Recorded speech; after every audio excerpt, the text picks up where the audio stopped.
me give you a premise of this course, okay? Because I have a real strong belief that behind every great number one is a great number two. Okay? Now, when I started, I was a women's basketball coach, and I started as an assistant coach to a great head coach. And my job consisted of everything from sweeping floors to driving the bus to babysitting his kids to handling him emotionally. To one night he was so nervous and sick I stood over him as he threw up before the game. So you can imagine a grown man standing over another grown man, patting him on the back as he's throwing up, and he's 52 years old. My job was to take criticism. My job was to take when he was upset with things. My job was to interpret what he wanted to say to the staff. My job was anything that made his life easier. Does that make sense? Yes. And I went into it with that belief that my job is to assist you. This is your program. It's not my program. Like on Saturday mornings, my name is not in the paper. Your name is in the paper. You know what I mean? And I just, from the moment I started working with him, I sensed this, two things happening. I sensed a deep passion in him, like he loved what he did for a living. Most of the people you work for are the business owner. They started this business from nothing. They have put blood, sweat, and tears. They've spent time away from their families. They have such a passion for this, right? But at the same time, this business creates an enormous amount of stress for them and pressure for them and heartache for them. And from the minute I started working with him, I sensed all of those things. I'm like, I can tell this man loves what he does for a living, but at the same time, this creates a lot of heartache for him. So instinctually, and I was never taught this, by the way. I never went to a course like this. Instinctually, I'm like, I want to help him. I believe in him, number one. I believe in that my future will be bigger and better because of him. And I'm here to serve him. And I told him when I first started working with him, there is nothing that you can ask me to do that I'm not willing to do. I'm here to serve you, right? And so, like I said, so it went from you tell me what you want me to do, and I'll do it, to watching his patterns, which is a lot about what we're going to talk about today. I began observing him. To be a great number two, you cannot be selfish and be a great number two. Does that make sense? Like in my marriage with my wife is really a number two to me. She would tell you she don't want to be number one. Her personality is different than mine, right? She don't want to be up front. She don't want to be in front of the audiences. So when she wrote this book, Living with a Monster, the book is she completely embraces her role. She says, I want to be in the background of you. I don't want to be out front, right? She says, my job is to assist you in your vision, because my vision is also our vision. Does that make sense? And so my role quickly moved from you tell me what you want me to do and I'll do it, to watching him and beginning to anticipate what he needed. I just observed him, so I would take notes constantly. He don't like this. He don't like this. He don't like his coffee this way. He don't like when this. When things get they're not structured, he gets frustrated. So I quickly began to take notes and study him. And there's a great book that I want to strongly recommend every person read called Make the Noise Go Away. This is the job of anybody who's in a support role, to make the noise go away for that person. And there's a reason for that. I'm going to get to in just a second. So other assistants, and I was on a team with assistants, just like you work with people every day. Other assistants would sit there and just listen and commiserate, and, well, you know, they would complain about him. Well, why don't he do this? And why don't he do this? And why don't he do this? And I just told them, it's not our job to sit here and judge him. He's the leader. He's the boss. Our job is to learn to work with him. Does that make sense? Because a lot of people call me about their bosses. And they say, well, if I could just get my boss to be more organized, and if I could just get him to do this, and I could just get him to be a little bit softer and a little bit more friendly. And I'm like, that's who they are. You can either work with them or you can't work with them. But you're wasting a lot of time trying to do what? Trying to change them. Most of the people you work for are control freaks. And you know why they're control freaks? Because that has helped them be very successful. In their mind, they are successful because they're control freaks. Anytime they have given up their control to other people, they've typically been disappointed. And they've been disappointed so many times by people. Like I told my wife last night, it bothers her when people disappoint us. She's a lot more emotional than I am. And I'm like, honey, so many people have disappointed me that it don't even faze me anymore. Like I expect people to disappoint me. Does that make sense? And she's like, but that's such a hardcore line to take. And I'm like, if you saw what I saw every day, if you work with the number of people I work with, and you see how many people start, quit, give up, lay down, make excuses, you would become numb to this too. You understand what I'm saying? So I guess what I'm telling you is I began to become a very valuable asset to my boss. The other assistants would sit around and they would wait until he asked them to do something. And then they would do it. I would show up at the office every day and I would say, here's the 7 things I'm already done for you. Like I noticed the other night, you said you didn't like this, you didn't like this, you didn't like this, you didn't like this. I made notes of that. And with your permission, I'm going to go ahead and solve these problems for you. Everybody see that? So who do you think quickly became the favorite son? And those other assistants hated it. They're like, my God, why do you get all attention? And he loves you. And I'm like, yeah, he does love me. Because I'm a bit bigger asset to him than you are. I'm solving real problems for him. Does that make sense? And they never did get it. So 3 years later, he retired, and guess what he said? He walked in and he said, I'm not retiring unless one person replaces me. This guy right here. And here's the interesting thing. I was only 22 years old. The other assistants were 30, 35, 40, and they couldn't understand. Like, why didn't we get the job? We've been your assistant for 10 years. We've been loyal to you. And he said, this is the guy that has been the most valuable. Now, I want you to think about that. Let me go back to something I said earlier. When you're working for a monster, you cannot be a great number 2 with selfish thoughts. That's why it's such a tough role. Like, you got to think about yourself and them. You see what I'm saying? You're really caring for another person. You're thinking about their thoughts and what they need. And to do this, it's just impossible to be selfish. I'm telling you, you'll never be if everything is about you, you do not need to be in a support role. Because the role you've signed up for is to support somebody else. Now, at some point, you may want to start your own deal, and you'll want somebody to support you. Does that make sense? But in this current role, you're a number 2.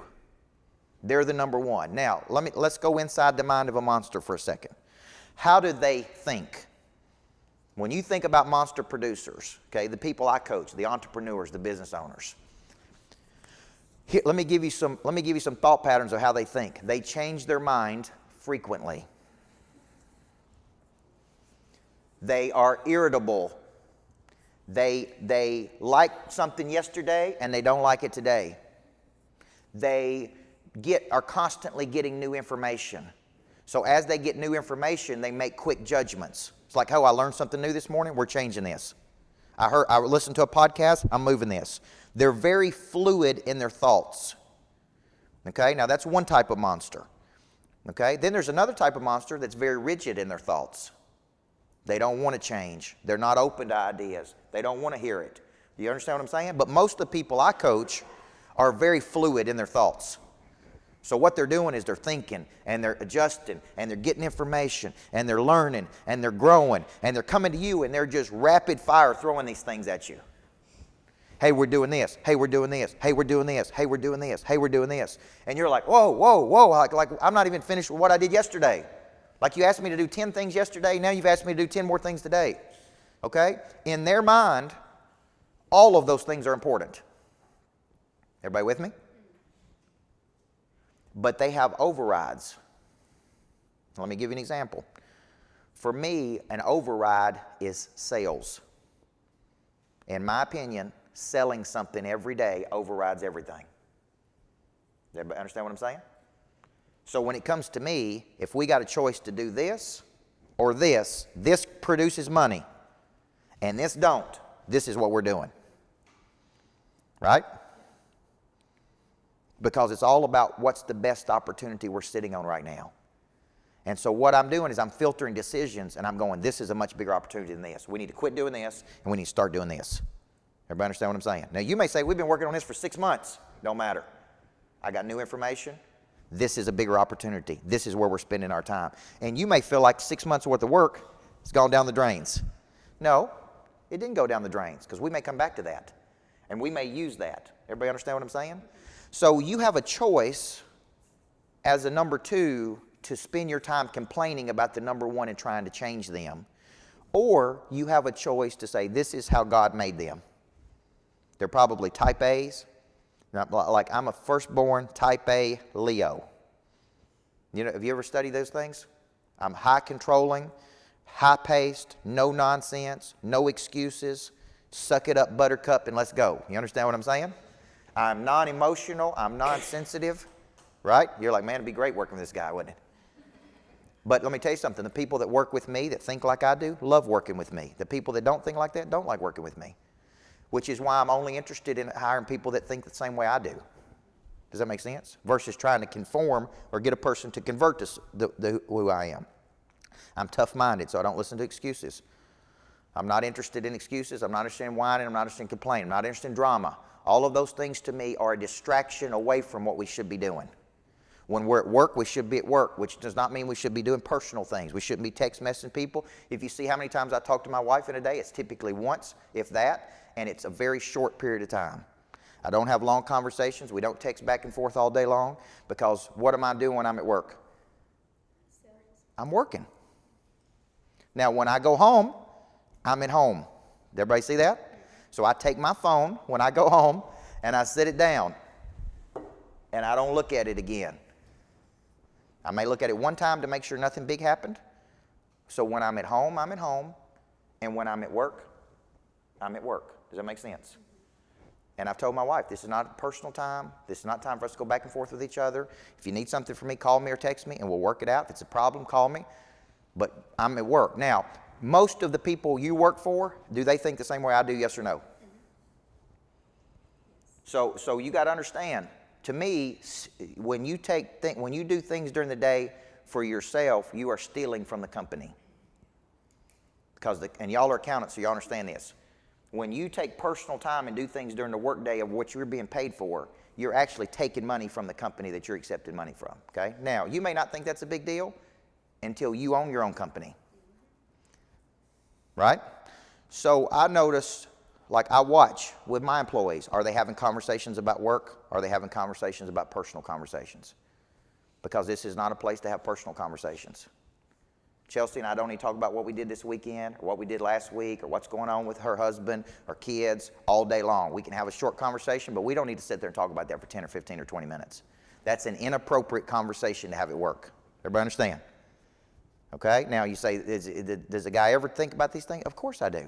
And there's a time and place for that. But when you're supposed to be generating revenue and you're supposed to be running a company, that is not where you should have these conversations. So I would say that's a good conversation for us to have at 5 o'clock today. Off the clock. Everybody understand what I'm saying? Okay? Now, one of the things I want you to think about is this. There is a clear difference to me between an occupation and a vocation. Okay? Now, this is a very important point when you're working for a monster. Okay? I want you to think of this over here.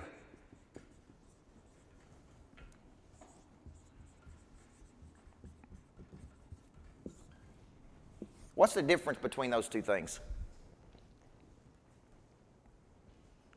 Because this is, you work for a person who most likely does not see their work as a job.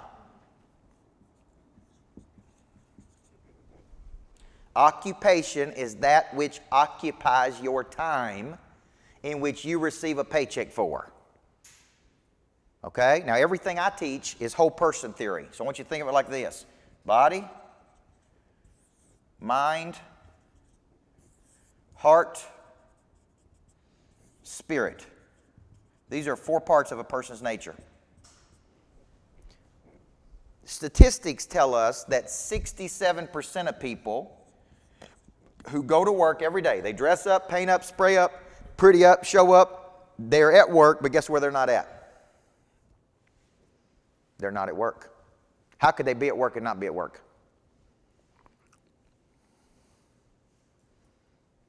How can they be at work? Lakin, how can they be at work but not be at work? See, you could be here today, but you'd be totally distracted, involved in some kind of drama going on in life, and you're not here. Now, you may say, well, it's not a big deal. It's a big deal if you own the company, because what do I need you doing? I need you to be here, focused, ready, prepared, executing, generating revenue, saving us money. So as the monster, I'm sitting there like, you're distracted. Like, I don't know what's going on with you, but you're not here. You're here physically, but you're not here. And in my opinion, you might as well not be here. If that's how you're here, I don't want you here. That's a sense I feel. You understand what I'm saying? I'm very intuitive. I can tell when a person is locked in and not locked in. Okay? I coached Ashley Holloway, your boss, in high school. And she was a little control freak in those days. Which was why she was the president of her class at Riverdale, which is why she went on to Samford to be one of the top students at her university, which is why she started her own firm, which is why she's an in-demand accountant. That woman wakes up every day. She's thinking about business every second of every day, which is why she's successful. So if that's how she thinks, and you show up to work and you don't think like that, where's the problem going to be? Do you see where that's going to be a problem? Yes or no? Problem is, she's the owner of the company. And if she detects that you ain't in and you're not interested and curious and hungry, then she may not tell you, but what's happening is you're losing her support.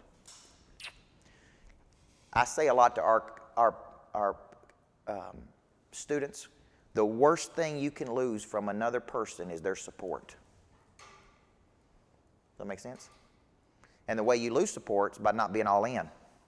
When you work with an all-in person, how many of you have a boss that's all in? See what I'm saying? Now, are they part way in or are they all the way in? So if they detect for 1 second that you're not all the way in, they ain't on board with you. And that's a problem for you if you want to work there. Everybody understand what I'm saying? They don't ask you that question. What do? They just observe. They just watch. They just watch how fast you respond. They watch how you show up every morning. They watch how serious you are about your work. They don't say anything. They just sit back and they observe. Okay? You want their support. Why do you want their support? That's right, because you want a job, number one. Isn't life so much better when you have their support for you? Yes or no? Your whole life is better when you have the support of your boss. It's more fluid. It's more fun. There's a trust between you. There's not all this negativity and suspicion. So if you're working for the people I coach, which you are, which is why you're here, they ain't just there in the body. They are there mentally, which means they're constantly thinking about their business. How many of you get messages from your boss all hours of the day? What about on Saturdays? Anybody get on Saturdays and Sundays? Now, let me tell you, you know why I send messages on Saturday and Sunday? Because I have so many thoughts that if I don't send it, then I lose it. So what I'm doing is I'm processing information. See, I make decisions and get creative when I'm off. So like Saturday, Sunday, Saturdays typically, my staff very seldom gets anything from me on Saturday because that's a day off for me. I truly take a day off, and I believe in a day off a week. I believe it's biblical, and I personally take a day off every week, and I try not to work at all on those days. Everybody with me? But by Sunday, my mind is racing. I wake up, thoughts, ideas. Well, we need to do this. We need to do this. We need to do this. I go on a bike ride. My mind is racing. And so I may shoot out messages to people. Does that make sense? Because that's when I had the thought. That doesn't mean you got to take action on that. It just means I have opened a file. That file may be worth $10 million, by the way. The idea I come up with on a Sunday could be worth $10 million of revenue. I get that file out of my system, out of my computer. This is my computer. and I open that file and I give it to you. And that is called open file syndrome. So I've opened this file and I've transferred it to you. When I've transferred it to you, what do I expect? What do I expect? That's right. Not to think about it, sleep on it, pray about it. When I give it to you, in my mind, I have now transferred that file from me to you. You are solely in charge of that file. Now, if you study personality types, I've already told you, high D, type A, firstborn, Leo. What does that mean I'm thinking about that file? What if you don't communicate with me, well, what's going on with that file? What does a personality like mine think? That's right. Here's the way my mind thinks. What's wrong with them? Are they lazy? Are they unorganized? Are they disinterested? Right? My mind immediately goes to these places, like what's wrong with them? Why are they not taking action on this? Why do I have to come back and ask them 3 times about this? In my opinion, in my mind, when I give you that file, it is your job to take it and do something with it. And if you don't want me to micromanage you, because this is what you guys will say, oh, I hate my boss because they micromanage me. All you got to do is communicate with me. Tell me where the file is. Like I'm doing this, I'm doing this, I'm doing this. And the best thing you can do is say, file completed, task done. Okay? Now, I'm going to come back to this concept of the accountants because I have an accounting team, and one of the things I told them is I ask a lot of questions. Has this invoice been paid? Has somebody taken action on this? Have we sent out these checks? And they said, Coach, you sure do ask us a lot of questions. And I said, that ain't my fault. It's your fault. If you communicated faster and better with me, I wouldn't ask all these questions. Right? So I said, let me tell you what keeps me up at night. AR keeps me up at night. I want to report every Monday on who all owes us money, which in my line of work could be a couple $100,000. Now, go home tonight if somebody owed you $200,000 and see how well you sleep. See, you don't ever think about that. You may think, like I've got Susan calling declined credit cards today. You may think, well, dang, I don't want to do this, just call these credit cards. But listen, that represents thousands and thousands and thousands of dollars that people owe us, which turns around and pays the salary of my employees. We need to collect that money. It ain't a task anybody on our team wants to do, but it is very important. Now, how does it affect a salesperson? When a salesperson sells something and gets a commission off of it, if they don't pay, the salesperson don't get paid, because the salesperson only gets paid when the company gets paid. So if Lakin sells 10 things and all 10 of those are declined credit cards, and she goes, well, what's wrong with my commission check? Well, we got 10 people that you sold that didn't pay. They got a declined credit card, they don't have the money, they're broke, whatever the case is. So Lakin may say, why do I have to call these declined credit cards? Well, it directly affects her income. Everybody see that? As a business owner, that drives me crazy. People that use our services but don't pay for them. Drives me crazy, right? So you got to know when I see 22 declined credit cards in a day, which is what we had today, I'm like, we got to jump on them credit cards. And these people need to pay us.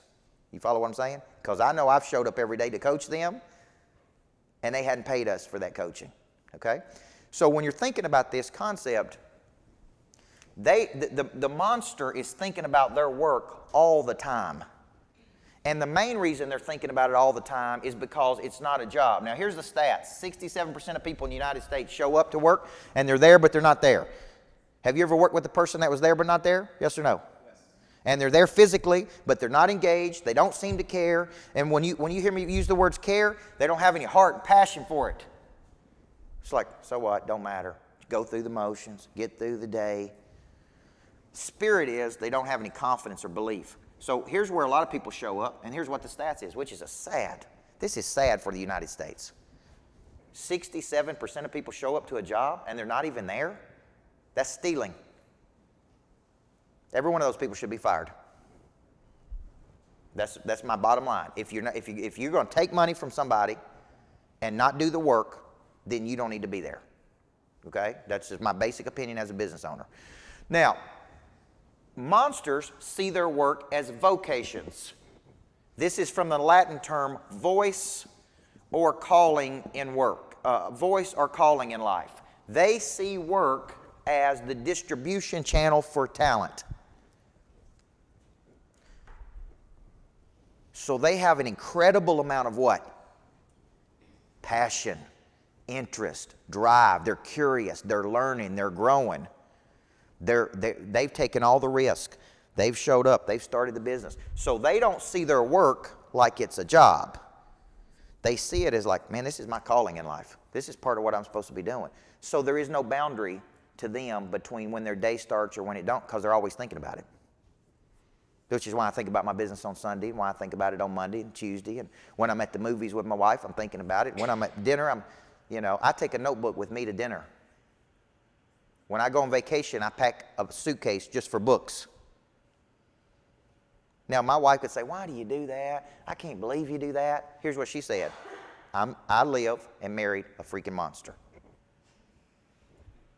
This is who Coach Burt is. That's why I love him. They asked Steven Spielberg's wife once if Steven Spielberg dig ditches for a living, would she still be married to him? If he wasn't the great Steven Spielberg. Here's what she said. No, because he wouldn't be Steven Spielberg. I married him because he's a genius. And that's how he thinks. And that's what I fell in love with. So to try to tell him not to do that would make him not who he is. Does that make you understand what I'm saying here? When you go to work for a monster like Ronnie Remedi, and you go to work for a person that's thinking and building and growing, you got to know when you signed up for this that it ain't going to be easy.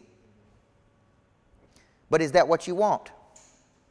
Do you want to be pushed and challenged in your work? Do you want to grow? Do you want to get better? Or do you want to go somewhere and sit there and just, like a knot on a log, go through the motions all day?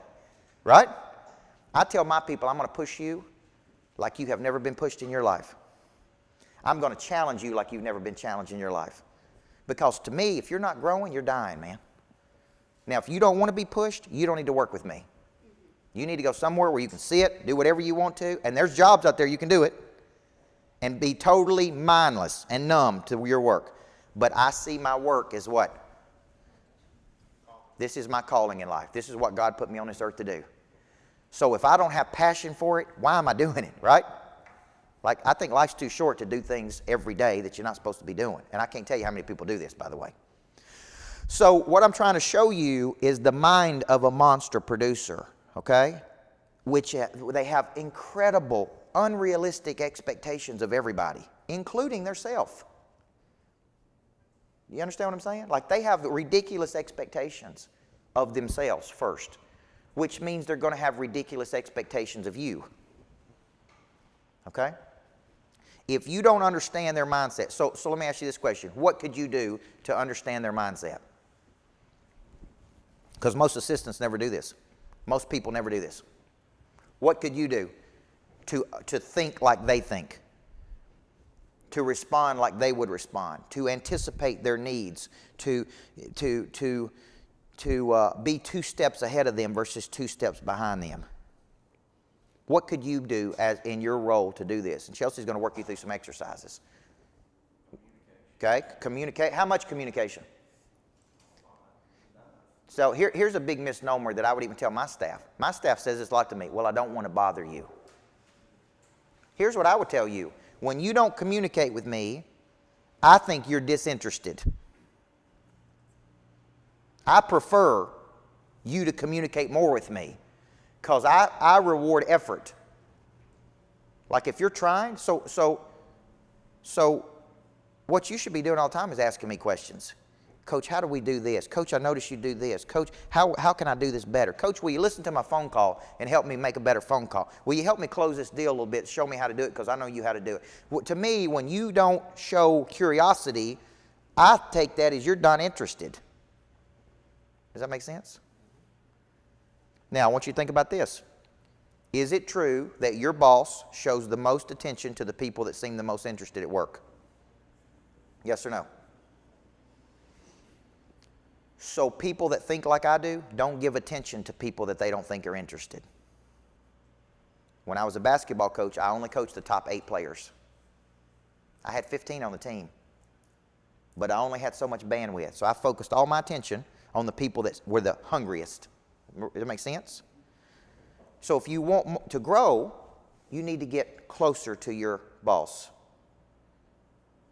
You need to ask more questions. You need to spend more time. You need to try. Here's where I was going with this. What could you do to think more like the monster producer thinks? What could you personally do? What kind of initiative could you take to better serve the person you work with?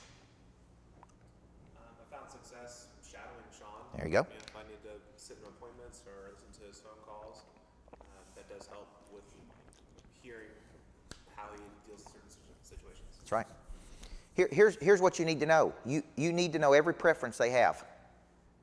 Do they like Sprite or Mountain Dew? Do they like coffee or Slams?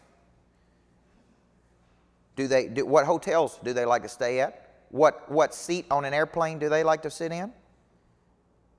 What time do they like to show up at events? What time do they like to leave events? When are they hungry? Right? What do they? Here's what you could do. Take an interest in them. Get to know them. Ask them questions. Like I notice you don't like that. Am I right about that? Let me make sure we never do that again. Okay? Like I'm on this kick about Southwest Airlines. I'm like, if I fly on Southwest Airlines one more time, I'm going to strangle somebody. Okay? Because I ain't doing it. If you fly as much as I do, I don't want to fly on Southwest. I don't want to go through this process again. I hate it. Okay? So when I do fly, I like to sit in a certain seat on the airplane. I like to get at the airport at a certain time because there's all kinds of things that happen in a day. You understand what I'm saying? So what I don't see enough of is I don't see enough of number twos asking. Y'all work for Andrew and Luz Mila? You need to go to them and say, look, I've made a list of things that I don't think that I think you like and don't like. Where am I off? Where am I on about this? Okay? You got to start thinking more proactive. You got to get out of this mindset of wait until you're told to do something. Your value is diminished when you wait. You got to get in this mindset of I'm going to show up ready to go. Prepared. I'm going to show up early. I'm going to take care of everything. All you got to do is show up and do your thing. Now, you may be sitting there listening to all this going, boy, it sure does sound selfish. Here's what I would tell you. The happier the business owner is, the more they get to do what they're supposed to be doing every day, the more money is going to come into the company, the more job security you have, the better everything's going to get. Does that make sense? Okay? So it's not selfish. It's, look, the business owner has a high value of their time and a low value of their time. So if they have to do things that are low value of your time, number one, they resent it, and it makes them resent you. Because they're like, why am I paying this person if I have to do this? Everybody understand what I'm saying? If I got to get involved and do all this stuff, why don't I just keep all the money and do it myself? That's how they think. They think like this: I hired you to solve a problem for me. You follow what I'm saying? If you don't solve the problem for me, why do I have you? You're actually creating more problems for me. You see how binary it is? So they look at it as you're an asset or what? You're a liability. You're either helping me or you're hurting me. And I got enough people hurting me out there, I don't need any more help on that. Okay? So the big problem right here is if you see your job as a job, okay, and I'm not saying that's wrong, by the way. If you see your job as this is how I make money and earn income for my family, people can have a job and still be passionate about it. Does that make sense? Just because it's an occupation to you and not your vocation does not mean that you shouldn't give your best effort every day if you're going to accept income from that company. Okay? So when they ask you to do things, and when I tell my people, there's some things I'm going to ask you to do that wasn't in your job description. You know why? I didn't think about it when I hired you. Maybe I figured out 6 months into it that you're much better over here than you are over here. And I didn't know that till I knew you for 6 months. Does that make sense? So I always told my boss, look, any task you need me to do, as you see needed, you let me know and I'll do it. You got unlimited license to tell me, right? And I'm in. I'm in, which is why I was so valuable to him, okay? So I want to stop right there, and I want to take some questions from you, and I want you to ask some good questions, because I'm the monster in this scenario in my company, but I've also been an assistant. Like, in my opinion, I'm a number two to all the clients I serve. I'm trying to help them get to a better place. I'm in a service role to them. So I have to constantly think about them, right? Like the guy I met with this morning, he's like, man, this is great. All the coaching's great. He said, there's only one thing I wish you would do better, Coach. I wish you would come up with more ideas for me to grow my business versus me come up with ideas and run them by you. And he's right. He's exactly right. We should be coming up with more ideas for him, not him come up with ideas and tell us and see what we think about them. We're supposed to be coaching him. Does that make sense? Yeah. But here's the deal. We all should be coaching him, not just me.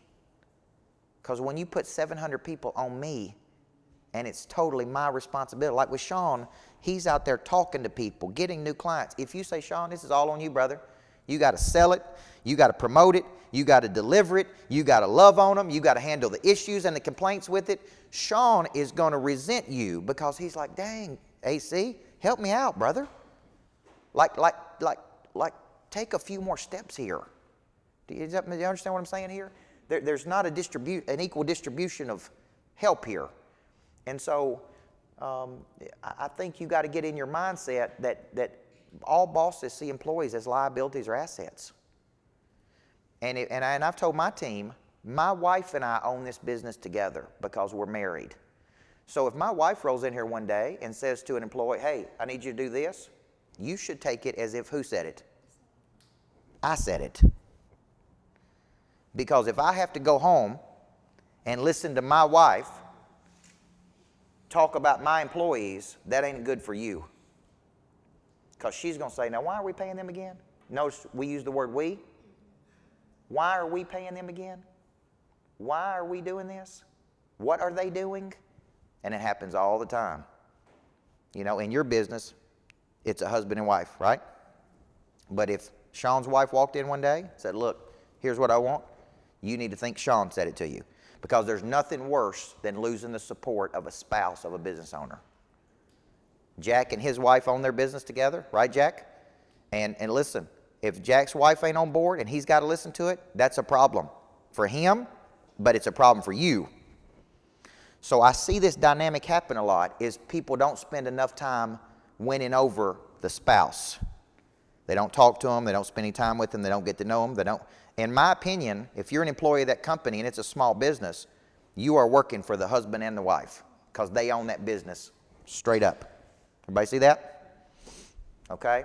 And I've had to tell people before, man, my wife ain't on board with you. And if she ain't on board with you, you got a problem. Because there's only so many nights I'm going to go home and listen to this. And who's going to win in that? She is. And you ain't. Okay? So these are common sense things that are not always common practice things, though. Does that make sense? Like, unless I tell you that, you probably don't even think about it. You know, so my wife would come home and say, your employees are rude to me. Or they don't talk to me. Or I ask them about certain things and they don't respond to me. Or they didn't get back to me. And I'm like, what? And it's partly my fault because I never really said that to everybody till just recently. I'm like, look, man, you need the support of my wife on this. Okay? I told my insurance guy the other day, I'm like, right now, you in the doghouse with my wife because you've done a poor job serving us. And listen, there's only so many days I'm going to listen to this till you're out and Andrew Sanchez is in. That's right. Yep. And I meant that. I meant that. Like, I will fire you. So because you ain't winning her over because your service is poor. You know? And so these are things that you need to know, okay? Now, so what questions do you have at this point? Where do you see the challenge? Where do you see the dissidence? Yeah. With Ronnie, he's always on the go, and it's like,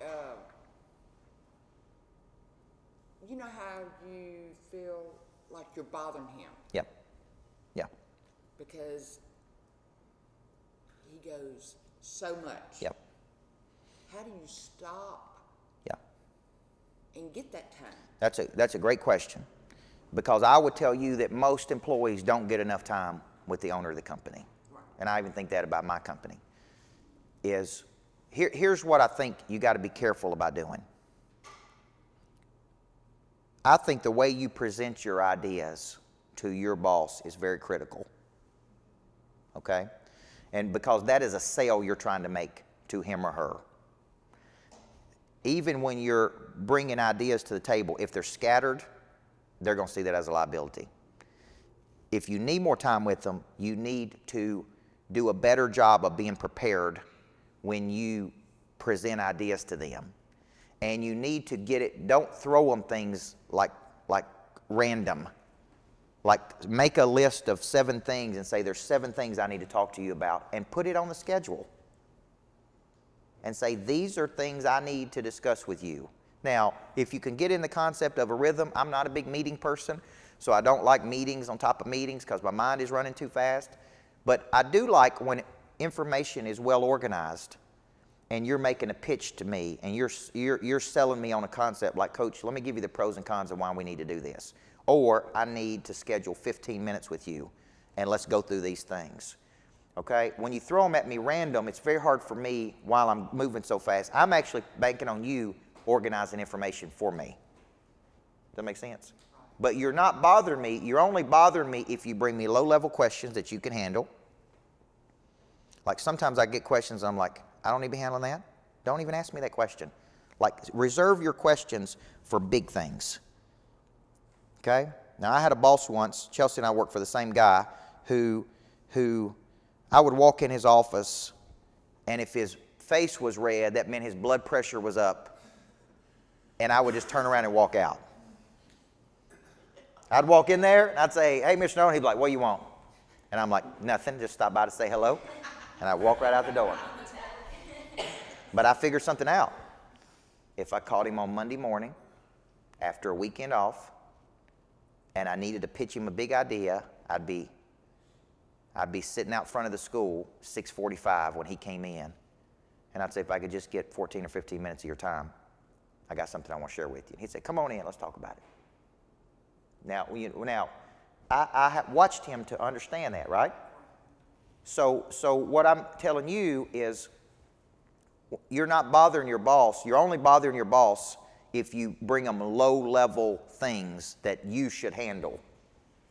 If you are well organized and you say, I need 30 minutes of your time, and you have everything ready, and you've thought about it, written it up, typed it up, this is what I need to cover with you. Now you're not bothering the boss. You're being a solution to the boss.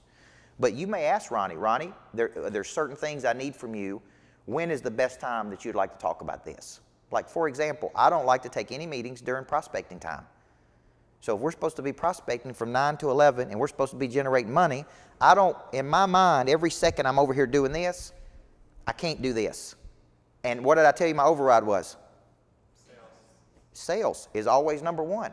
So I'm like, Mondays, afternoons, that's a much better time for me. If it's a cerebral strategy meeting, the way my mind works, I don't want to take that right in the middle of the day.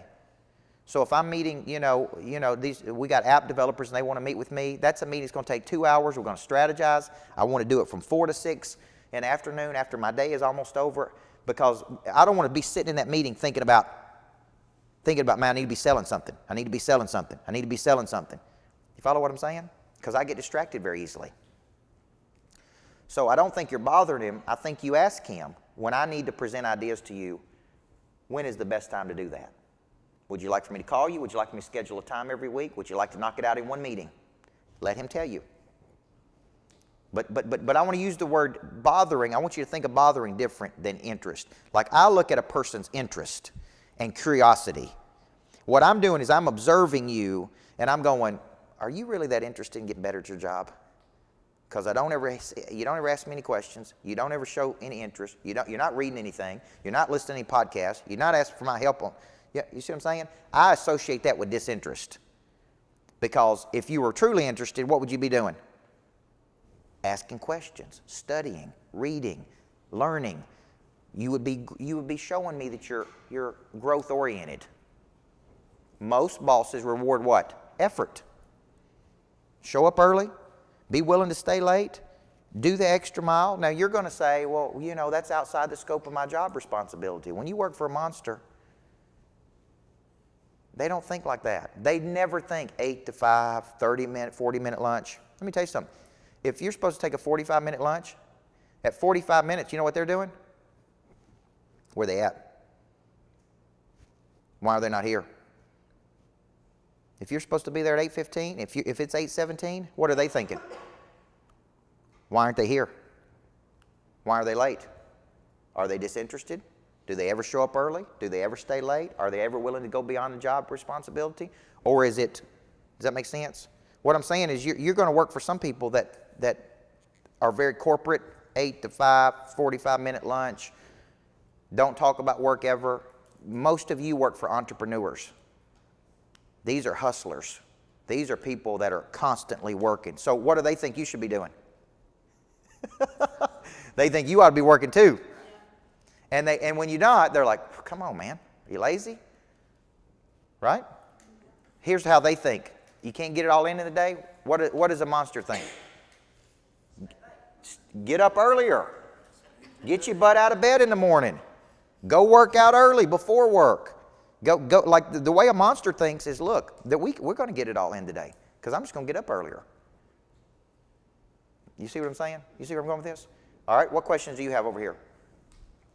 Where do you see the biggest gap right now between what I'm telling you?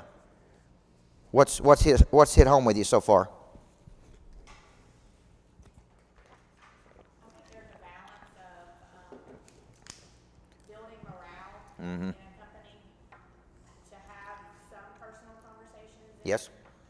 Especially in our office when there's so many agents that work for us, it helps to build Yep. a personal relationship, to have Yep. trust and morale, and so just to be careful that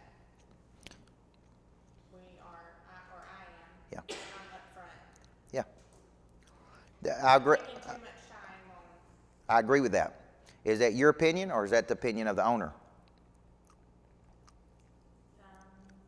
we've never had that. You should, because they may see it as socializing. See, this is very important. You bring up a great point. That's a question you need to ask the owner. Because I look at too much socializing at work as a distraction. Like we don't need to be having these conversations today. Friendliness, yes. How's everything going? Yes. Long conversations about life, success, boyfriends, divorces, what happened this weekend, not appropriate. Appropriate for margaritas at 5:30. Appropriate for Friday nights, appropriate for Saturdays, not appropriate during the middle of the workday. That will drive the person you work crazy. So I would tell you, like if you come to me, I would say, I'm perfectly fine with that. We need to talk to people, but there's a disclaimer here. This is an organization and we're trying to create revenue. These conversations do not need to be 15, 20 minutes long because we are running a business and that business is very dependent. We're trying to do a lot with a very small number of people. Because I've been in real estate offices before where the big time agents go, there ain't nothing but a bunch of socializing that goes on here, which is why I don't even go to the office. Does that make sense? Like you see a lot of big time agents don't go to the office. And you know why? They think people at the office just sit around and goof off all day. There's too much conversation. So I agree with you. Morale, culture. Now I also will tell you this. Some of your leaders are not great culture builders. Does that make sense? I'm like a Nick Saban or Bill Belichick. Hardcore. Get the job done. So I'm not a warm and loving, and you don't get that from me. You understand what I'm saying? And you're not ever going to get it from me. Now, Lakin is 24 years old, and Tommy Davidson told her one thing. If you want to go work for somebody who's going to push you and challenge you to reach your potential, then you need to go work for Coach Burt. Is that what he told you? If you want to work for somebody who's going to let you goof off, waste 3 or 4 years of your life, try to figure everything out, then you don't need to go work for Coach Burt.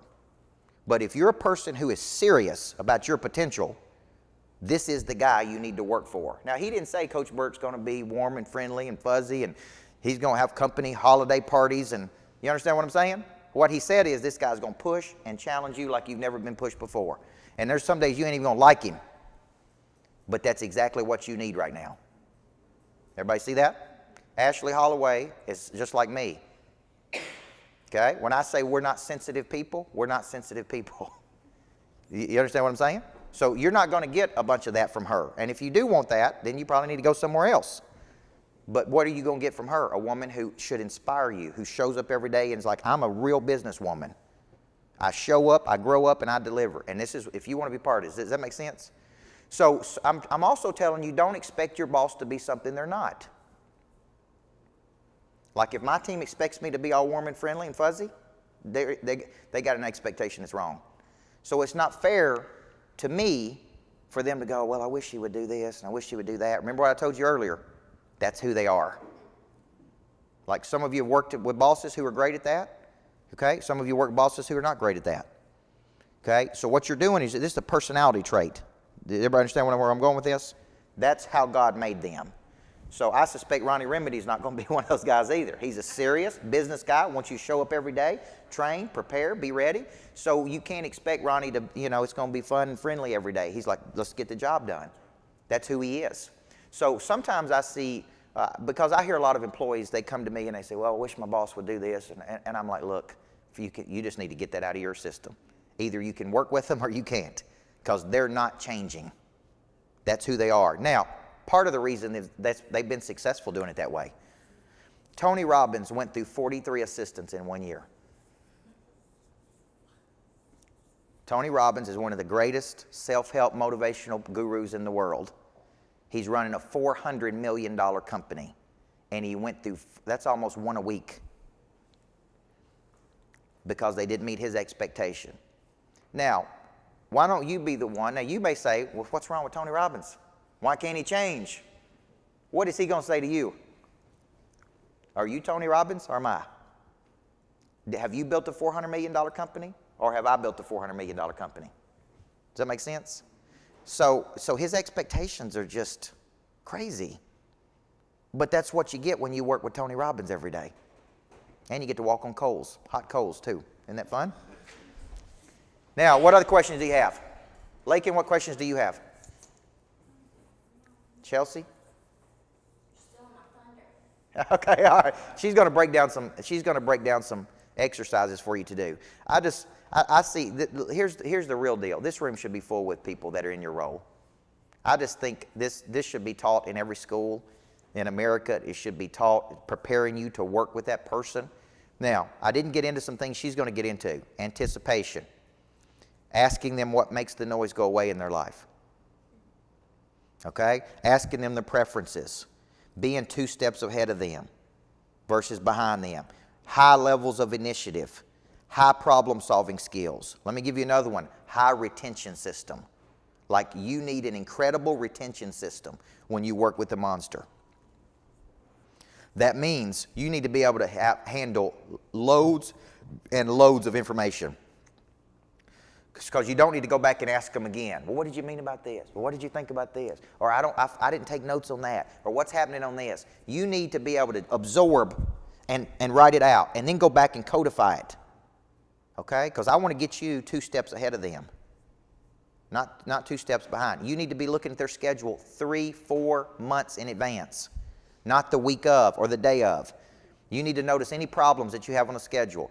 And here's the way I look at it. If they pick it up versus you didn't do what you're supposed to be doing. Like if they have to tell you, hey, I noticed this don't seem right, you should be telling them, Coach, this don't seem right. I need to solve this problem for you. This just takes an enormous amount. Now, I'm going to say one more thing, and then we'll take a break. I don't think you can come into Mondays unprepared and serve a big-time person. I think if you don't think about your work all weekend and you show up on Monday and you have not thought about the week and prepared and planned and looked at their needs, those people are going to run circles around you. You know why? They're planning. They're spending time, preparation. So when they roll into Mondays, what is it? They're on go, man. They ain't got time to talk, think. In their mind, Monday is like go time. It's not show up at work, then let's figure out what's going on this week, which is how most of the world operates. Go home on Friday, don't think about anything till Monday, and I'm telling you, that will ding you. They will see that as lack of initiative. They will see that as you don't care about your work. They're not asking you to spend hours and hours and hours working on Sunday. They're asking you to sit down and map out the day and week and be ready when they walk in on Monday morning. Everybody see this? And this is a big problem for a lot of people. We have been sold a bill of goods that the weekends We're off. We don't think about work. We completely disengage with the world, and then we go back to work on Monday. You're working for people who don't think like that.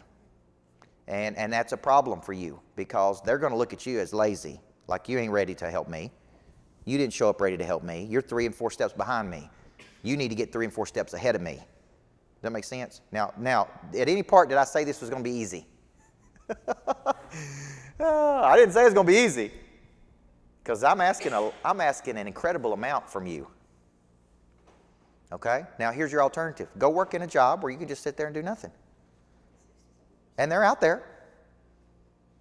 But it ain't going to be the ride that you're going to enjoy with the person you're working with. It ain't going to take you to another freaking level. It ain't going to get you where you want to be in life. It's going to just allow you to just stagnate there. Does that make sense?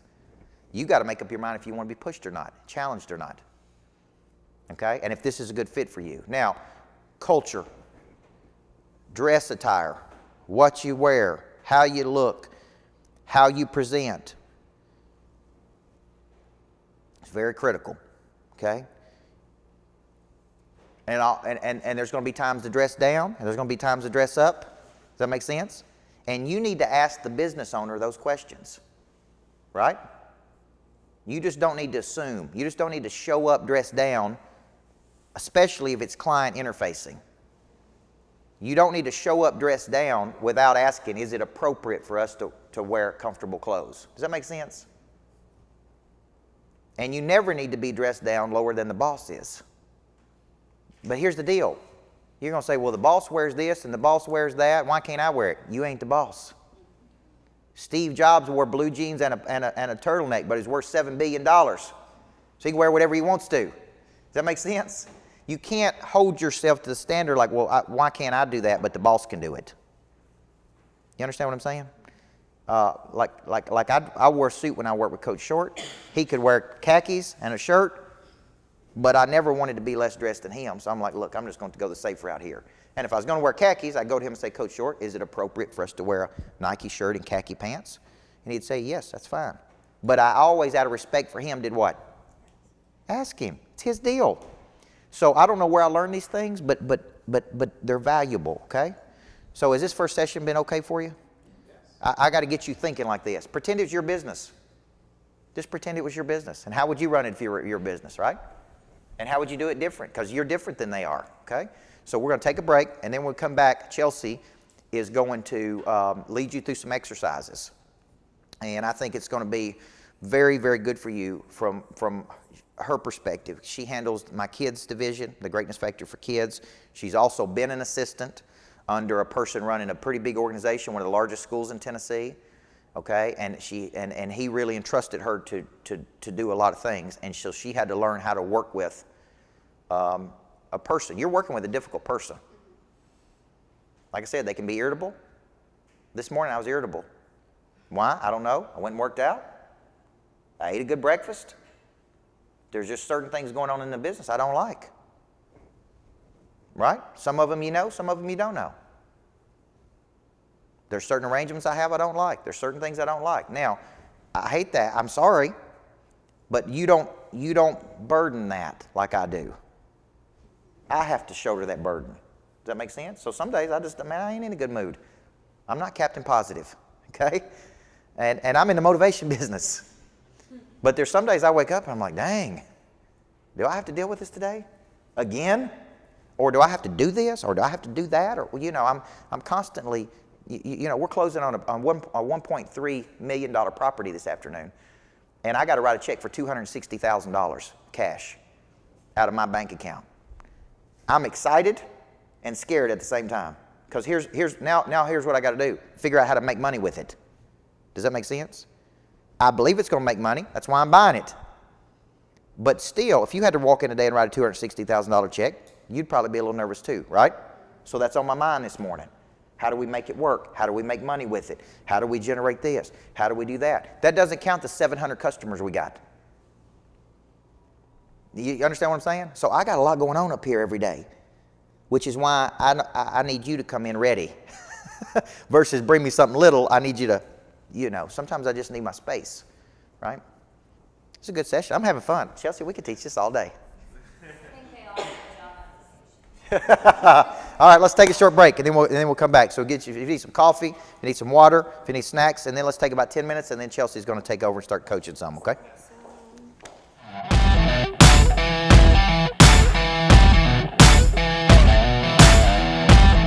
So the first thing I want you to do is just do a little quick write. I'm going to ask some questions. No one's going to read this. This is just for you. But I want you to be very honest with yourself when you answer them because they are difficult questions. Okay? So the first one is, what value are you currently bringing to your number one?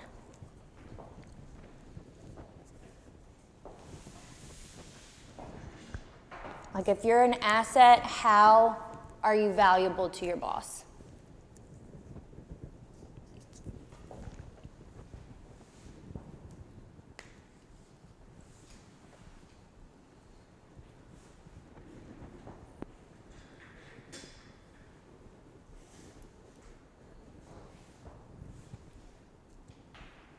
The next one is, are you replaceable?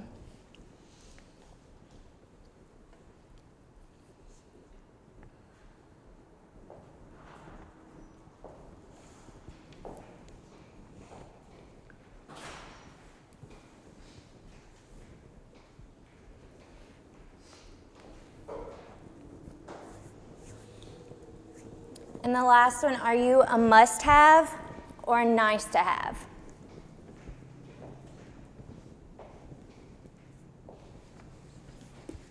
A must-have or a what? A nice-to-have.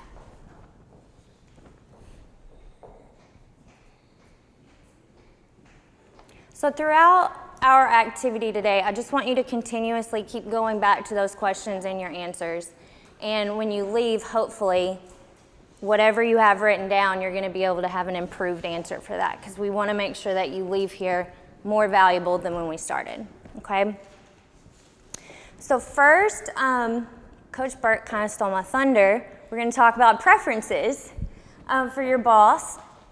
So what your boss prefers, why that's important, and what that looks like. So give me some examples of what your boss prefers. Obviously, you see that he has his preferences. What I heard is everything is in working order because we deal with a lot of equipment. I don't know. Okay. You know, but when a piece of equipment or a vehicle comes in, it's clean, thorough. You know, everything is where if he goes and gets it, he can take it and run with it. Okay. And why is that his preference? Why is that important to him? Because he doesn't have to take time to clean it himself or repair it. He can just go and, quote, make his dollars, as he says. Okay. So would he consider it low activity if he had to, or a low value activity if he had to do those things? Yes. Yeah. Okay. What else? Somebody else. Ours is organization. We have filing system, we have everything has a folder to put in because we're like a team. If someone was out, we need to know exactly where it is. If they Good. have a question, and so organization is like probably like main, not this. Okay. And those organizational skills, are they high value of his time or low value, or her? I'm not sure who your boss is. I mean, it's a high value for her, yeah. Yeah. Okay. For us. Okay. Who else? What about you guys?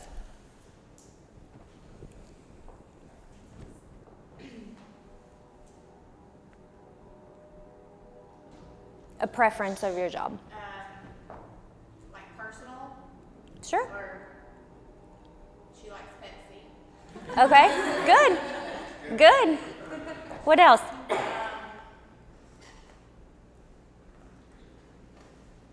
She likes to know that things are handled and to be checked in with, yes, this is done, yes, this is completed, yes, this is. Sounds familiar.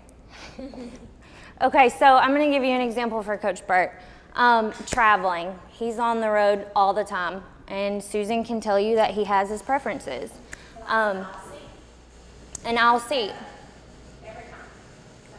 And that's not difficult to make sure that he has his preferences. When he arrives, At an airport, what is he like? Make sure the numbers put in so he can get checked in and stuff like that. It's a much smoother. If that's in there, then he doesn't have to wait and go through the typical lines in the wait process. Okay. Why do you think that's important to him? It's low value of his time. But what coach is doing when he is traveling, he's showing up to coach someone. So anything that's emotionally taxing for him before he gets there affects his performance. His performance affects future performances, which in turn affects whether we have a job or not. So when you think about preferences, you need to think, how are those preferences going to make my job better because I'm doing that for your boss? Like, how are those going to be valuable for you just as much as they are for them? Okay. We get coached on Mondays by Tommy Davidson. I don't know if y'all know him, but he gave a great analogy on Monday. I don't know if, Lakin, if you remember, but he talked about recharging and how we reboot, and he talked about his cell phone. Do you remember what he said? That he was on like 100% waking up, and now he's at 77%. Right. Because he's always just looking for calls and people are blowing him up. Right. So when you wake up, you've charged your phone all night, you have 100%. Now what are we at? Let's see. 82. What happens if your phone is about to die? You just plug it in and you recharge it. But that's not how we work. The only way he gets to recharge throughout the day is at the end of the night, which is usually very late. And he has to go to sleep and refuel his body and get up and start over. So there's no recharging for him once he's on the road. So sometimes that's for a 5:15, 5:45 flight in the morning, and sometimes he doesn't get to his final destination. He may go 3 different places, and that final destination may not be till 10 or 11 at night. So the small things of traveling and making sure that they're smooth, that benefits how successful he can be in each of his speaking engagements that day. Does that make sense? So to some, it might sound like he's being a diva traveler and he wants his car waiting on him. He has to have a certain seat, but really that affects his performance, which again, you just have to keep circling back. Just how does that performance affect us here in the office? Okay? So I want you to take just a few seconds and talk. Most of you are in teams, but you guys can work together too. Just talk about what are some preferences that you could pay more attention to for your number one. Why would that be important for them? Like, try to think a step ahead, not just the basics of a Pepsi, but what else could you do starting tomorrow for your number one that maybe they don't expect you to do? But what ideas could you come up with that would make their life easier and their job smoother so they don't have to focus on anything low level? So talk for a few minutes about that and we will come back together. Okay, so I want you to think about your preferences from, let's just change our framework and stop calling it preferences and let's call it customer service. Okay, so customer service for your boss, like what that looks like is really just making sure that their preferences are met. So think about places, businesses, like who gets your business because of their customer service. So the first thing that comes to mind for me is Chick-fil-A. Right? Yeah. When you walk into Chick-fil-A, do you feel like you're at fast food? And why is that? Customer service. Their service. They work on it every day. They're trained properly. Who else has great customer service? As a working mom, I love Nordstrom because I can have the experience of shopping, but it comes to my door and there's no charge for me to send it back. You know, not everywhere shopping online has that benefit, but that's a preference of mine, so therefore I do business with them. What's another example? Amazon. Why? You can get something in 2 hours and they really need it. Yes. Literally anything at your fingertips. So they've gone a step ahead of what other businesses are doing with their customer service. What about bad customer service? If you go to a restaurant and you get bad service, what happens? You don't want to go there. You don't want to go back. So as a number 2 to your number 1, if you don't have customer service, what do you think is going to happen? Okay, how's your number 1 going to view you? Not valuable. What else? Dissatisfied, frustrated, angry. So when you think about your boss's preference, think of it from just a customer service perspective. And I think if you try and put yourself in that situation, you view it a little differently. Because you want quality customer service wherever you're going to do business, and they want quality customer service within their business and for their own needs and their preferences. Okay, any questions on how you can meet the needs as far as preferences in customer service? We're good? Okay, so we're going to move forward and we're going to do kind of like an ongoing activity for the rest of our time together. But it's going to be something that you can take back, so it's going to be individualized for each table. But what you can go back to the office tomorrow and go ahead and start implementing change on.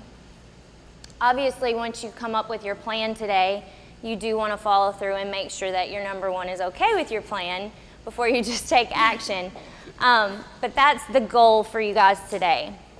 So he was saying that you need to read the book, Make the Noise Go Away. Have any of you read it? Okay, I read it on our flight home from Phoenix on Friday. So it's really a quick read. I recommend it as well. But in the book, it talks about the noise that they hear, the noise that of the problems within their company and what keeps them up at night and why they work all Saturday and Sunday, because they constantly have ideas for improvement and it creates chaos and noise. So when you hear your boss complain about something, do you hear them complain about it more than once usually?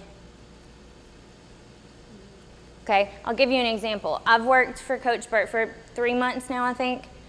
3.5. And I've heard onboarding countless times, the word onboarding.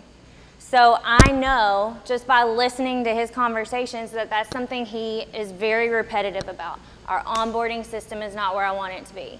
So obviously that is a noise for him. So Lakin, what's wrong with our onboarding process is from his perspective. So we're going to meet his values and make sure that every part of our plan follows their beliefs, their purpose, their vision. So take yourself out of the equation when you're making your plan and keep the focus of your number 1 in mind, okay? For example, part of the onboarding system that he wants is for us to fill out a sales report form. And on the back of that form, it has our follow-up dates so that we know we are contacting a client throughout the year. There's like a 30, 60, 90-day process. So why that's important to him is because we want the same clients to see value in the program for coaching, and we want them to continue the next year. So what he hears and what we don't is a common theme of why people don't want to renew their contracts, okay? And that usually is, I've missed class for 3 months, I haven't heard from anyone on your team, no one's checked in on me, I don't know what resources I have besides coming to class. Like, are those all easy things for us to fix? Yes. But we have to have a system to do that. Not everybody wants to fill out a form. Not everybody wants a hard copy of something, but that's what he wants. So that's part of our new system that we're working on. So write down 3 to 5, depending on how fast you work. Some of you may leave here with 5 different plans, and some of you may leave with 1 or 2. So that's completely up to you. But write down something that you continuously hear your boss complain about. And maybe the words shouldn't be complain, but do you hear your number 1 say, we need to do this? We need to do this differently. Well, what they really mean is you need to do this. You need to fix this. So think about what you want to leave today going back stronger as a number 2 to fix, because that's what your whole plan is going to be wrapped around. One thing that I read in the book, How to Make the Noise Go Away, that really stood out to me, well, there were several things, but one thing that stood out to me was the number 1 of the company said he was like a magnet for all of the problems. And so when he would enter the office in the morning, he'd be in a great mood, very, very motivated and ready to go. But by the time he got through the front, down the hall to his office, he was like a magnet for everyone coming to him with problems. Problems they didn't want to solve because they didn't own the business. Problems that they saw as his issues to fix, not theirs. And he calls it a crap magnet. And so by the time he got to his office, he was discouraged. He didn't have self-starters. He didn't have self-directed people. So he had all these problems that came to him. And part of what his number 2 talks about in the book was how he solved that. And to do that, you have to change your framework from problems to just issues. You know, they're not problems. They're something that we need to handle. They're situations. Maybe situations is a better word. So you see a situation, and that's what you guys have written down. And it's your job as a number 2 to handle that situation. But to do that, you have to have action steps, and you have to think about the risk versus the award or reward. And one thing that really stood out to me when I first started working for Coach Burke was he said, if you're gonna make a mistake, make a big one. Like mess up big. So I had never thought that way because I was like, oh Lord, you know, I'm a definitely type A perfectionist, and that's not how I've ever really trained my mind to think. Like I saw things as problems, and I had to work through it until it was perfect. So you have to think progress versus perfection, because it's never going to be perfect. Our onboarding system is by no means anywhere near perfect right now, but it is a progress to solve that situation. Okay? So when you are thinking about your action plans, I mentioned risk versus reward. You really have to analyze different ways to solve it. Okay? There's not one solution path to any of the problems you've written down, but there are better options, better solution paths. So think about all the different ways that you can solve and strategize to make your situation better, and what steps you would take to get there. Now, if you have your steps in mind, you don't have to write them out yet, but once you have your steps in mind, thinking about the positives versus the negatives. And again, take yourself out of the equation and think about your number 1. So I know marketing was something that you guys have written down, and I saw it on yours as well. Does anybody else have marketing? Okay, so why is marketing a situation that needs to be handled within your office? I think we're a news company. Yeah, we're trying to get exposure. Okay, so just off the top of your head, what action steps do you think you could take to please your number 1 that would help solve that? Okay, so how often do you think you should be doing this? Solving issues. Daily. Is that realistically happening right now? No, because we all have an ongoing list of things to do. I was explaining to them, as the one and only person for the director, well, for the Greatness Factory for Kids, you know, I'm my own team. Now, my list just keeps growing, and for my type A personality, that bothers me. I want to check things off. So I've had to kind of restructure how I look at my checklist. I have things that need to be done now, and those are things that I hear from him, things that are bothering him, and then I have things that can be done later that are not going to be negatively affect any part of the company because I'm doing it later. And then I have to really even prioritize that this set of tasks that need to be done, they won't positively impact or make money for the program. So I have to compartmentalize my own list just to come up with my weekly strategies to get through and be successful. So it really is coming up with a plan that your boss is comfortable with and that gets you across the finish line. So making time to solve those problems for them, keep in mind that really just makes your job easier, okay? So I know some of you, like you guys are gonna shoot an awesome video and you guys are gonna come up a little bit more of your process. So take a couple more minutes to circle that up, and then we're gonna go over one other little activity where you're not writing. But if you're done with your plan, like you need to be brainstorming other things that need to be done. There's no way there's only one noise for your monster that you work for, okay? So if you're done, your action plan's done, you know exactly what to do, move on to something else and go ahead and start brainstorming. And in a couple minutes, we're gonna circle back and we're gonna talk about some last minute, like resume tip style things, okay?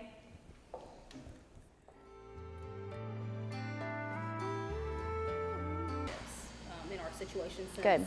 it's sister and best friend, we want to make sure we're not Right. allowing the two to. The professionalism. Yeah. Okay, good. And y'all made a video. Good, see, it was easy. Just had to get out of your comfort zone and try something new. That's great. Okay, I just want to wrap up with a couple of things.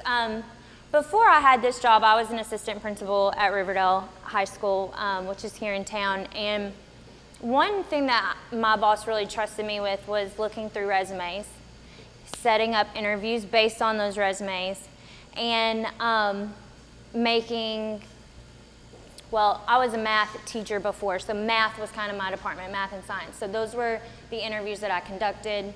And I noticed on every resume you see the same words.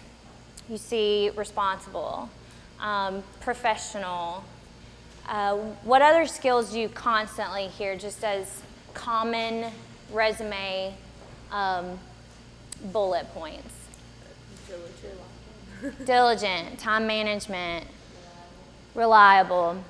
What else? Hardworking, Self-starter, hardworking, hardworking, trustworthy. trustworthy. Yes. So these are things that everyone puts on their resume, right? Correct. So as a number 2, why is it important that you take that beyond just the word and apply it to your customer service perspective for your boss? So being organized is one thing, but why are you going to talk to your boss about being more prepared? Like, what's the goal? A way bigger problem than it was. They're the magnet for that.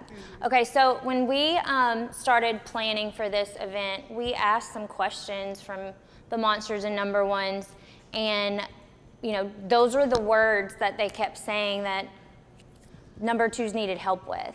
And so to me, I wanted to just kind of bring that to your attention, that your number 2s, like professionalism, for example. What does that mean to have professional conduct in the office? You know, Coach Burt says no personal conversations. But like beyond that, what other things are your number 1s not seeing as far as professionalism? So that's just a lack of communication, really. Yeah. So those are things that in my mind as a number 2, like that's a non-negotiable. Like those are easy solutions. Your boss should not have to worry about that. So a couple of tips for communicating, which I do a lot of reading and research, but in the book, Make the Noise Go Away at the end, one suggestion was on Friday afternoons, or whatever day it is that your boss wants to do it, but have a conversation with them to hear their concerns for the week. What didn't work for them? What are they not seeing out of you or business or the outcomes that they're looking for? I know everyone has a kind of a different area, but why do you think they want that on a Friday? So you have time during the weekend to meditate on it. Yeah, so as a number 2, your number 1 doesn't really want you to not think about work all weekend. So that's his opportunity to tell us, this is what's bothering me, this is what's on my mind, and he gets to go into the weekend with kind of a clean slate. Like I've communicated with my team what our problems are and where we can improve. So on Saturday and Sunday, it's my job to come up with plans action steps, exactly what we've done today. Think about the outcome and what that looks like for him and how to get to that point, so that on Sunday, we have to send a weekly strategy by 7 o'clock on Sunday.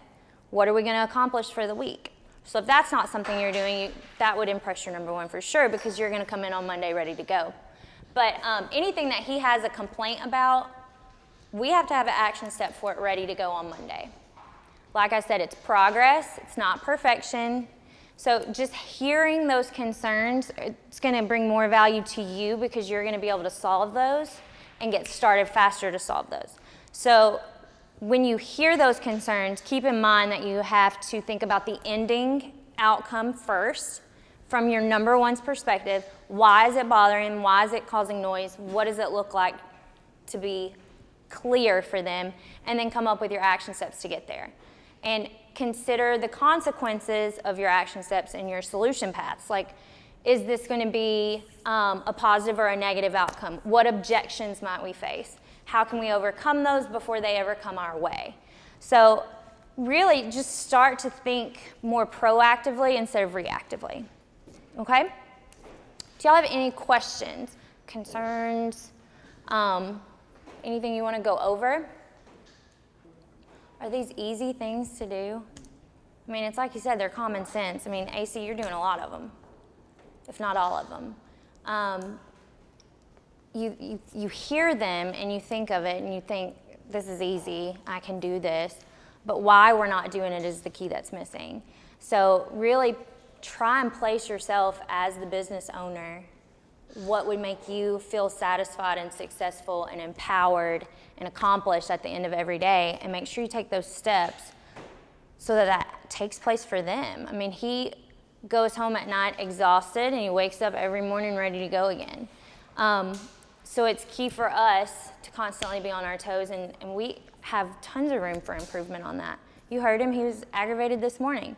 So just making progress to getting where he wants to be and having that communication, it's just really important. So those are just simple strategies. Communicate more, be prepared. I mean, there are things you know how to do. You just have to take the initiative to get them done. And unfortunately, that means your mind has to always be going 7 days a week. But that's the job that you chose. Any other questions? Right. Sean, what do you want in the fridge? What snacks do you want around the office that will help eliminate this for you? And then make it happen. Yesterday, we were on our way to Brentwood for Churchill Mortgage, and we were there a little early, and he said he specifically used the word Smoothie King, and he wanted a Gladiator smoothie. So in my mind, I was like, I gotta get on Google, I gotta find the closest Smoothie King, that's what he wants. But that's not really what he wanted. He knew exactly where he wanted to go. It wasn't Smoothie King, but I didn't ask him. So that was a lack of communication on my part. Well, then he freaked out because he thought we were going to be late for a speaking engagement because we took a different exit. We ended up making it in plenty of time. But those are things that, like, really, that was emotionally taxing for him. And I should have said, is Smoothie King where you want to go? Is this the location? Because he doesn't mind the questions at all. But, you know, that's me thinking, oh, I'm bothering him. I just need to solve this. So, yeah, that's a great, you know, plan. Just say, hey, Sean, what can I get so we don't have this problem anymore? What exactly do you want? Yes, yeah. What exactly do you want in the arsenal over here so that you don't have to be hangry and upset? Any other questions? Are we all going to go back with a plan and show that we have more value? So think about the question we asked at the very beginning. What kind of value do you bring to your boss or your number one? How are you helping them find success in their company? Are you an asset or are you a liability? Are you a must-have or a nice-to-have? And are you replaceable? And if the answer is I'm a nice-to-have and I am replaceable, then you're not in the right position. Okay, because these are very determined entrepreneurs that want excellence around them. So think about how you can solve their problems daily. Listen to the noise that they have. They repeat it over and over and over, and take action with a plan. Okay? Well, I think, I'm not sure if he's coming down here, but it is 11:59. I'm here all day if you want to stay and talk, and we can come up with more action plans or whatever you need to do, shoot more videos. But I appreciate you all coming. I hope it was valuable for you and that you're stepping away with something tangible that you can go and use. Okay? Thank you.